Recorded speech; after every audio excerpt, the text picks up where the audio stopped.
How the Middle East region relies on seawater desalination to provide their citizens with drinking water at scale. The Middle East is a region with limited freshwater resources and a high demand for water due to its rapidly growing population and arid climate. As a result, many countries in the Middle East rely on seawater desalination to provide their citizens with drinking water and water for other daily uses. Here are some facts and details about how countries in the Middle East use seawater. Seawater desalination is the process of removing salt and other minerals from seawater to produce fresh water. The most common methods of desalination include reverse osmosis and thermal distillation. Here are some additional details about the two most common methods of desalination: reverse osmosis and thermal distillation. Reverse osmosis. Reverse osmosis is a process in which seawater is forced through a semi-permeable membrane that filters out the salt and other minerals, leaving behind fresh water. The membrane used in reverse osmosis is a thin layer of material with extremely small pores that allow water molecules to pass through, but block larger molecules like salt ions.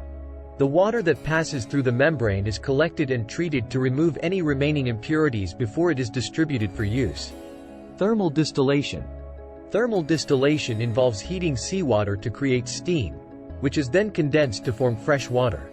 This process can be done using two main methods: multi-stage flash distillation, MSF, and multi-effect distillation, MED. MSF involves boiling seawater in multiple stages, with each stage at a lower pressure than the previous one. As the pressure decreases, the boiling point of water decreases as well, causing the water to evaporate and leave behind the salt and other minerals. The vapor is then condensed into fresh water. MED, on the other hand, involves using multiple evaporation chambers, each at a lower pressure than the previous one, to evaporate seawater and produce fresh water. Both reverse osmosis and thermal distillation have their advantages and disadvantages. Reverse osmosis is generally more energy efficient and produces less waste, but it requires a high-pressure pump and has limitations on the amount of salt that can be removed from the water.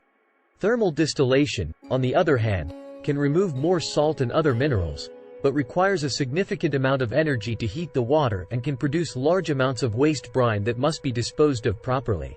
Many countries in the Middle East, such as Saudi Arabia, Kuwait, and the United Arab Emirates, have built large-scale desalination plants to produce drinking water at scale.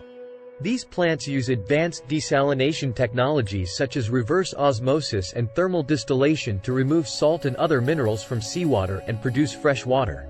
Saudi Arabia is the largest producer of desalinated water in the world, with more than 5 million cubic meters of water produced per day. The desalination process requires a significant amount of energy and is therefore expensive. The cost of desalinated water in the Middle East ranges from 50 cents to $2 per cubic meter.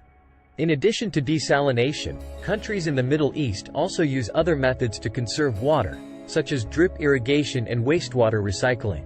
The desalinated water is typically distributed through a network of pipelines and storage tanks to homes, businesses, and industries. The desalination process can have environmental impacts, such as increased greenhouse gas emissions from energy use and the discharge of concentrated brine back into the sea.